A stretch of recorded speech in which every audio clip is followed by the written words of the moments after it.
ইমানদার ভাইয়েরা শুনে যান, এই শেষ রাত্রিতে এটা আমাদের কোনো সমীক্ষা নয়। আজ তাক বলে একটা চ্যানেল আছে, তার একজন অ্যাঙ্কার আছে, তার নাম হচ্ছে সুধীর চৌধুরী। সে নিজের ল্যাবেতে ডেকেছে বাগেশ্বর ধাম বাবাকে আর বলছে, বাবা आपको एक आंकड़ा दिखाएंगे। आंकड़ा माने बुझेन আপনারা, যারা হিন্দি উর্দু জানে তারা বুঝে। আঁকড়া মানে হচ্ছে গুনতি, হিসাব। বললে আপনাকে একটা হিসাব দেখাবো। কিসে? 2015 থেকে 2021। কত বললাম? কথা বলবেন, কত বললাম? 2015 থেকে 2021। এই সময়ের ভেতরে কতগুলো অন্যান্য ধর্মের মানুষ ইসলাম কবুল করেছে, কতগুলো অন্যান্য ধর্মের মানুষ সনাতন ধর্মকে গ্রহণ করেছে। তো তিনি কাগজ বার করলেন, বাবাকে শোনাচ্ছেন, বাবা শুনছে। কি? 2015 থেকে 2021 পর্যন্ত 13 লাখ অন্যান্য ধর্মের মানুষ ইসলাম কবুল করেছে। জোরে বলুন সুবহানাল্লাহ। 13 লাখ। बाबा के आबार बोले, बाबा ये भी आंकड़ा देख लीजिए।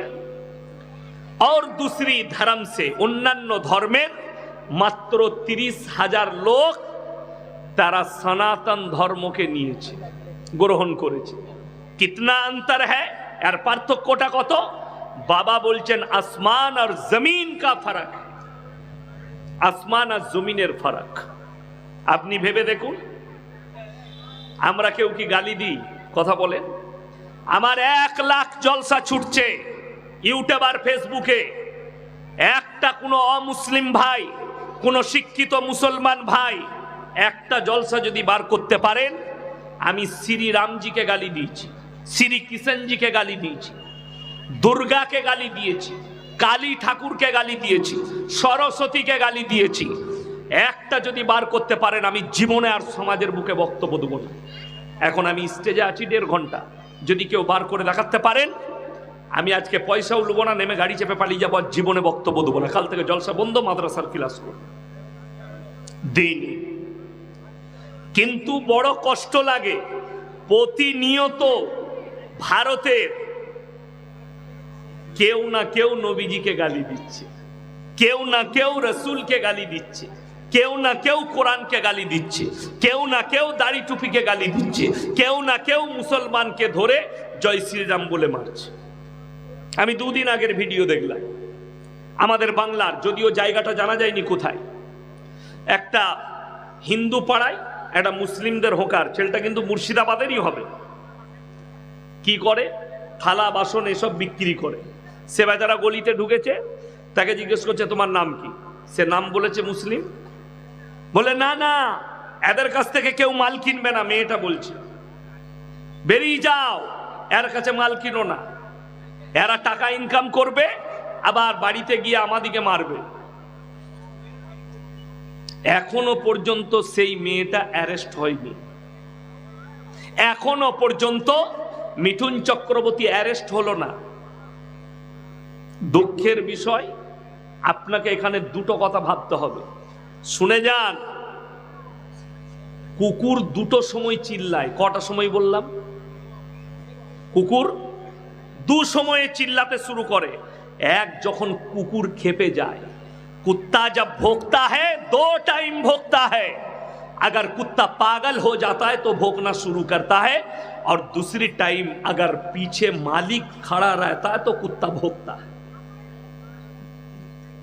বুঝতে পেরেছেন না পারেননি? কুকুর 2টো টাইম চিল্লায়, হয় যখন কুকুর খেপে যায় তখন চিল্লায়, আর তা না হলে পেছনে মালিক দাঁড়িয়ে থাকলে সে কুকুর চিল্লায়। দেখবেন সমুদ্রের কিনারায়, আমি মুম্বাইয়ে দেখেছি, মুম্বাই জুহি চৌপাটিতে গেছি আপনার পাও ভাজি খেতে, সেখানে দেখছি একটা লোক বড় কুকুর চেন ধরে আছে সাথে করে, তো আমাদিকে দেখে চিল্লাচ্ছে। সে তো জানছে মালিক আমাকে ধরে রেখেছে, ও এসে আমাকে মারতে পারবে না। কথাটা বুঝতে পেরেছেন না পারেননি? রাস্তায় যদি কুকুর এমনি চিল্লায়, তাকে ফাটাম করে লাঠি করে মারবেন না? মারবেন না। চুপ, কুকুর এই দুটো সময় চিল্লায়। যারা গাল দিচ্ছে, हम वो कुत्ते को कह रहा हूं रसूल को गाली दे रहा, पहले आंकड़ा तो सुन लो। আমার নবীজিকে যত গালি দেবে তত ইসলাম প্রতিষ্ঠিত হবে। জোরে বলুন সুবহানাল্লাহ। আপনারা দেখতে পেলেন এই মৌলবীদের কত খারাপ কাজ। আমাদিকে বলছে মাদ্রাসা ছাড়। আপনার দুটো বাচ্চার বক্তব্য শুনলেন, হাদিস পড়াগুলো শুনলেন, একজন হাদিস পড়লো, একজন মানে বললো, আপনারা শুনতে পেলেন। মৌলবীরা তো এই কাজ করছে। আজকে শুনেলেন আল্লামা ইকবালের ভাষা, ইস ঘর কো আগ লাগি ঘর কি চিরাগ সে। মুসলমান, তোমরা নিজেদের ঘরে নিজেরা আগুন ধরিয়েছ। পশ্চিম বাংলার অ্যাসেম্বলিতে এতগুলো মুসলমান এমএলএ এমপি আছে, এদের মুখে কুলুপ এঁটে আছে। আমি চ্যালেঞ্জ ছুড়ে বেলডাঙ্গায় বলে গেলাম, নাজিয়া ইলাই খান বলে একটা দেহ ব্যবসায়ী মেয়ে বিজেপির পাট্টা লাগিয়ে আছে গলায়, প্রতিনিয়ত রসুলকে গালি দিচ্ছে, কোরআনকে গালি দিচ্ছে, ইসলামকে গালি দিচ্ছে। অথচ আমরা যেদিকে ভোট দিয়ে অ্যাসেম্বলিতে পাঠালাম, এরা নিজের পদের জন্য চুপচাপ বসে আছে, প্রতিবাদ কেউ করেনি। একটা প্রতিবাদ বার করে দেখিয়ে দেন कि हमारे रसूल को गाली दे रहा है। अगर हिम्मत है तो एक मर्तबा हमारे साथ बैठकर देखो, मैं प्रूफ कर दूंगा कि हराम क्या औलाद। আমি চ্যালেঞ্জ ছুড়ে বললাম, আমি তসলিমা নাসরিনের বই থেকে তসলিমা নাসরিনকে আমি প্রমাণ করিয়ে দিতে পারবো সে হারামের আওলাদ। তার বই থেকেই, সে নিজের বইয়ে নিজে লিখেছে আমি হারামের আওলাদ। কে? তসলিমা নাসরিন। কেন? বইটার নাম লজ্জা। লজ্জা বইয়ে লিখেছে, আমি আমার মাকে আমার চাচার মশারিতে দেখেছি। যার মা চাচার সাথে শোয় তার জন্ম হালাল কি করে হতে পারে? তসলিমা নাসরিন তো হারামের আওলাদ, অবৈধ সন্তান, যেটাকে বাংলা ভাষায় বেদ সন্তান বলা হয়। সে আমার রসুলকে গালি দেয়, সে মা আয়েশাকে গালি দেয়, সে কোরআনকে গালি দেয়, সে দাড়ি টুপিকে গালি দেয়। বড় কষ্ট লাগে। আজ থেকে আপনাদেরকে বলছি, নিয়ত করুন আমরা কোরআনের সঙ্গে থাকবো। জোরে বলুন ইনশাআল্লাহ। বলতে ভয় লাগছে? গরুগুলো তো আপনারাই খাচ্ছেন, গলার আওয়াজ বেরোয়নি। আমি কি খেলাম? কিছু খেয়েছি?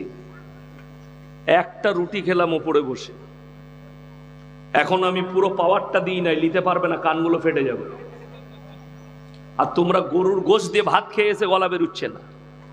আরে এমন আওয়াজ দাও মিঠুন চক্রবর্তী যেন বুঝতে পারে না বেলডাঙ্গায় যাওয়া যাবে না। বড় কষ্ট লাগে এইসব মানুষগুলোকে দেখে। দেখি তো চন্ডাল মনে হয়, যার চেহারা চন্ডালের মতো, যার চেহারা চুয়ারদের মতো, সে মানুষকে কেটে দিবার কথা বলে। তো তার মুখ থেকে তো এর থেকে ভালো কিছু আশা করা যাবে না। সে যেই বলুক, সে মুসলিম হোক আর হিন্দু হোক অপরাধী, সে এমএলএ হোক আর এমপি হোক অপরাধী। কিন্তু বড় কষ্ট লাগে এই ভারতের মাটিতে নবীজিকে যদি কেউ গালি দেয়, ইসলামকে কেউ গালি দেয়, তাকে ওয়াই ক্যাটাগরির বডিগার্ড পাওয়া যায়। ঠিক বললাম না ভুল বললাম?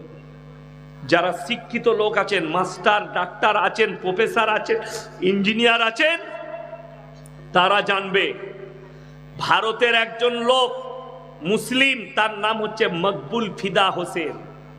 নগ্ন ছবি এঁকেছিল দেবদেবীর, তাকে ভারত ছাড়তে হয়েছে। লন্ডনে বসে আছে মকবুল ফিদা হোসেন, খালি নগ্ন ছবি আঁকার কারণে। আমার হিন্দু ভাইয়েরা, হে ভারতের সনাতন ভাইয়েরা, মকবুল ফিদা হোসেন যে নগ্ন ছবি এঁকেছে, এটা কোনো ভালো কাজ নয়, চরম পর্যায়ের অপরাধ করেছে। তাকে মৃত্যুদণ্ড দেওয়া উচিত কোন ধর্মকে আঘাত করার কারণে। কিন্তু বড় কষ্ট লাগে ভারতের সরকার তসলিমা নাসরিনের মতো হারামের আওলাদ খালি ইসলামকে গালি দেওয়ার কারণে এক জায়গা দিয়েছে। একে রেখে দিয়েছে। অথচ আপনি নিজেকে মুসলমান বলছেন। আমি পরবর্তী যে আলোচনা করতে যাচ্ছি, এই বেলডাঙ্গার দেবকুণ্ডর মানুষ শুনো, এখানে যতগুলো মানুষ বসে আছেন নারী পুরুষ সকলে জানেন প্রত্যেকটা মুসলমান নরনারীর জন্য দ্বীনি ইলম হাসিল করা কি কথা বলে না এরা? দ্বীনি শিক্ষা অর্জন করা কি ফরজ। জানবেন কি করে? যারা ফজরের নামাজ পড়ে বিড়ি না খেলে হাগা হয় না, তারা আবার জানবে কি করে?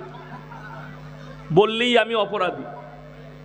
পায়খানা ঘরে বসে গুটকা খাচ্ছে, পায়খানা ঘরে বসে সিগারেট খাচ্ছে, পায়খানা ঘরে বসে বিড়ি খাচ্ছে, বিড়ি না খেলে হাগা হয় না এমন অভ্যাস করেছে, তারা জানবে কি করে দ্বীনি ইলম কি? তারা জানবে কি করে জ্ঞান অর্জন কি? আপনি দেখলেন বহরমপুরে জেলে যান, হিরোইন পাচারে জেলে কে গেছে? মুসলিমদের যুবক। গাঁজা পাচারে কে? মুসলিমদের যুবক। বেলডাঙ্গায় যে লটারি বিক্রি করছে কে? কথা বলে না কে? মুসলিম। লটারি কাটছে মুসলমান, লটারি বেচছে মুসলমান। আপনি কাকে গালি দিবেন? মদ খাচ্ছে মুসলমান, মদ বেচছে মুসলমান। ঠিক বললাম না ভুল বললাম? ওই জন্য জেল কে যাবে? তুমিই যাবে। তোমার কাছেই জেল, যেহেতু তোমার কাছে দ্বীনি শিক্ষা নেই, জ্ঞান তোমার কাছে নেই, তুমি জ্ঞান হারা হয়েছ। কেন? তুমি বেঈমান কাফেরের আদর্শের মধ্যে ঢুকে গেছো। তোমার কাছে কাফেরের আদর্শ ঘেরে ফেলেছে, তোমাকে বেঈমানদের আদর্শ ঘেরে ফেলেছে। তার জন্যই তো আজকে মুসলমানের কাছে সুদ হালাল হয়ে গেছে। মুসলমান সুদ খায় না? খায় না? দেবকুণ্ডুতে আছে না নাই এরকম মাল? আছে। বললেই আমি অপরাধী।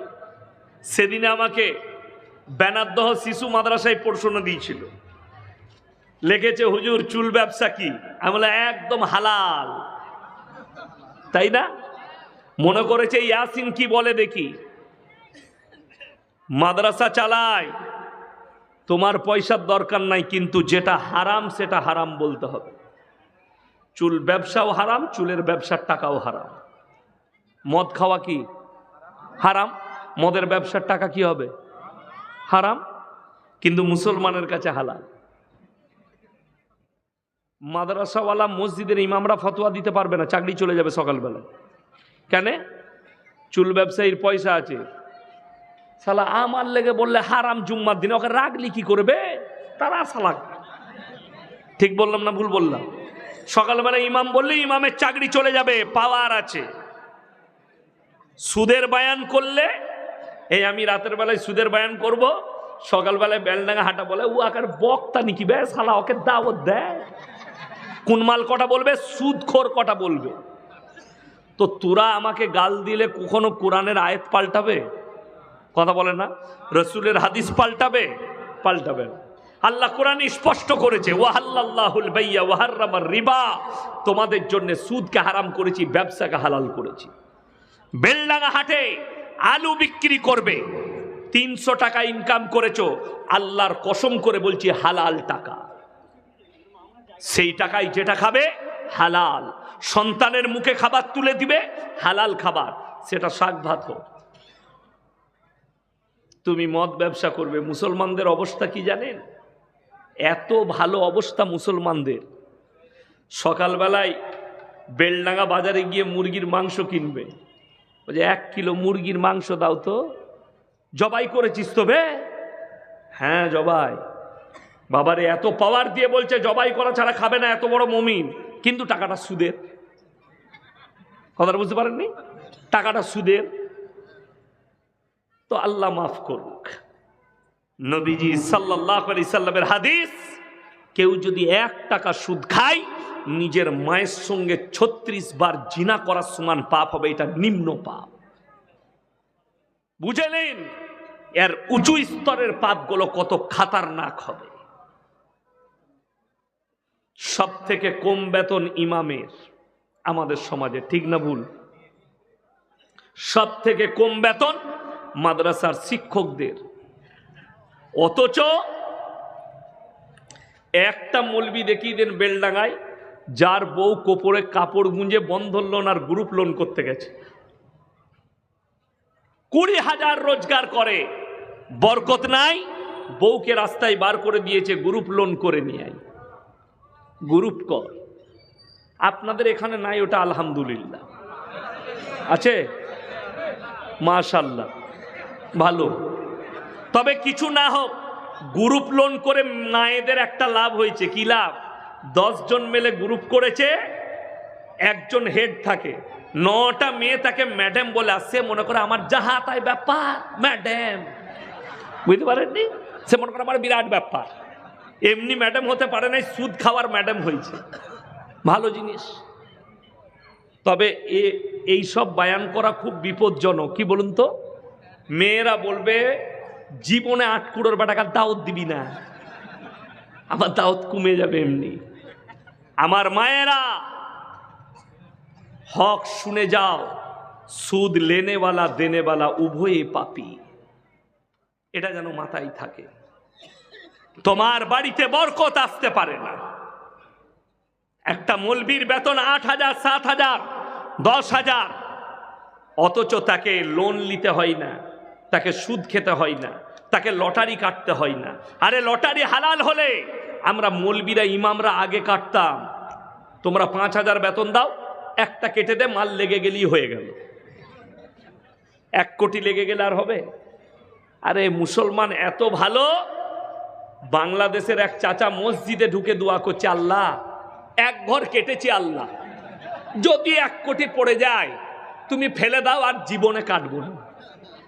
হারাম জিনিসে দোয়া, আল্লাহ লানত বর্ষিত হবে এদের উপরে, যারা হারাম জিনিসের দোয়া করবে। মুসলমানের অবস্থা এটাই। আমি বলে যাচ্ছি, আপনি কোরআন থেকে বিচ্ছিন্ন, রসুলের হাদিস থেকে বিচ্ছিন্ন, উলামা থেকে বিচ্ছিন্ন, মাদ্রাসা মসজিদ থেকে বিচ্ছিন্ন, তাই বেঈমান কাফেররা আপনাকে ঘেরে ফেলেছে, আপনি বেরোতে পারবেন না। এখানে স্টুডেন্টগুলোকে তুলেন, 100টা কলেজ পড়ুয়া হলে 70 থেকে 80টা কলেজ পড়ুয়া 12টা মাসের আরবি নামটা বলতে পারবে না। ঠিক বললাম না ভুল বললাম? কিন্তু সেই হারামখোরকে জিজ্ঞেস করো 1 জানুয়ারি কবে, ও ডেট লেখেই রেখে দিয়েছে। কোথায় ঘুরতে যাব, ক পেটি মদ নিয়ে যাব, কি কি রান্না করব, লেখাই আছে। এটা জানে মুসলমান, কিন্তু তুমি আরবি 12টা মাসের নাম জানো না।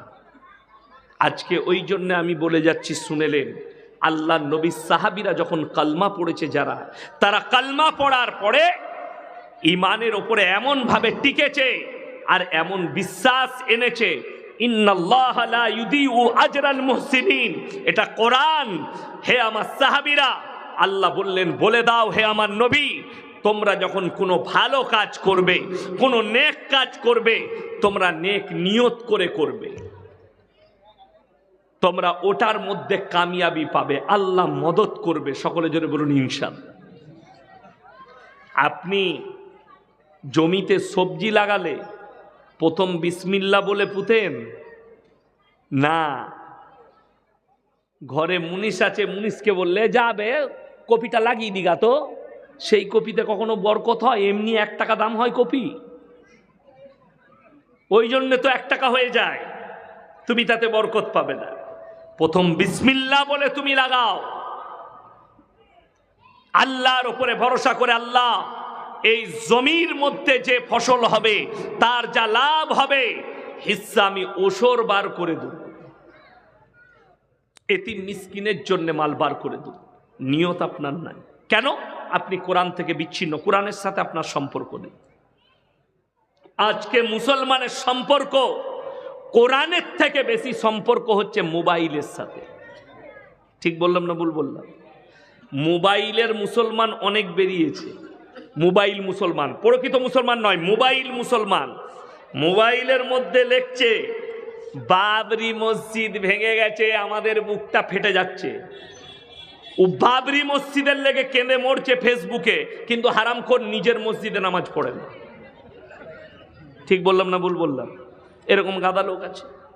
যেমন আমাদের বেলডাঙ্গায় পাবে এমনও লোক আছে, জিজ্ঞেস করুন, বলে আমি নামাজ রোজা না করতে পারি, আমার মতো ভালো লোক কেউ নেই দেবকুণ্ডুতে। এরকম মাল আছে না নাই? গাদা আছে, নামাজও পড়ে না, রোজাও রাখে না, কিচ্ছু করে না, কিন্তু সে বলে, আরে পুরো দেবকুণ্ডুতে আমার মতো ভালো লোক পাবি না। আমি নামাজ না পড়তে পারি, রোজা না রাখতে পারি, কোরআন না পড়তে পারি, আমার মতো ভালো লোক নেই। সত্যিকারী লোকটা জিনা করে না, লোকটা চুরি করে না, লোকটা অন্য কিছু করে না, কিন্তু লোকটা দান খয়রাত করে না, এতিম মিসকিনকে দেখে না, নামাজ পড়ে না, রোজা রাখে না, দাড়ি টুপি মাদ্রাসা মসজিদকে বিশ্বাস করে না। এই লোকটা কেমন? কি হবে এই লোকটা? কিয়ামতের দিনে কোরআন খুলেন, দুটো রাস্তা আল্লাহ দিবেন, একটা জান্নাতে আর একটা জাহান্নামে। জান্নাতীরা জান্নাতে যাবে আর জাহান্নামীরা জাহান্নামে যাবে। আমার আল্লাহ রাব্বুল আলামিন কোরআনে বললেন, তখন জান্নাতীরা তাদেরকে প্রশ্ন ছুড়বে, ফি জান্নাতি ইয়াতাসাআলুনা আনিল মুজরিমিনা মা সালাকাকুম ফি সাকার। তোমরা কেন জাহান্নামে যাচ্ছ? তোমরা বলতে আমরা ভালো লোক, তোমরা বলতে আমরা ভদ্রলোক, তোমরা আজকে জাহান্নামে যাচ্ছ। তারা তখন উত্তর দিবে, নাম্বার 1, ক্বালু লাম নাকু মিনাল মুসাল্লিন, আমরা মুসল্লিদের মধ্যে ছিলাম না। ওয়ালাম নাকু নুতিমুল মিসকিন, আমরা মিসকিনকে খানা খাওয়াইতাম না, তাই আমরা আজকে আল্লাহ আমাদেরকে জাহান্নামে পাঠিয়েছি। সবাই নামাজি হব, হাত তুলে বলুন ইনশাআল্লাহ। নামাজ কেউ ছাড়বেন না। আল্লাহ রাসূল বললেন, হাদিস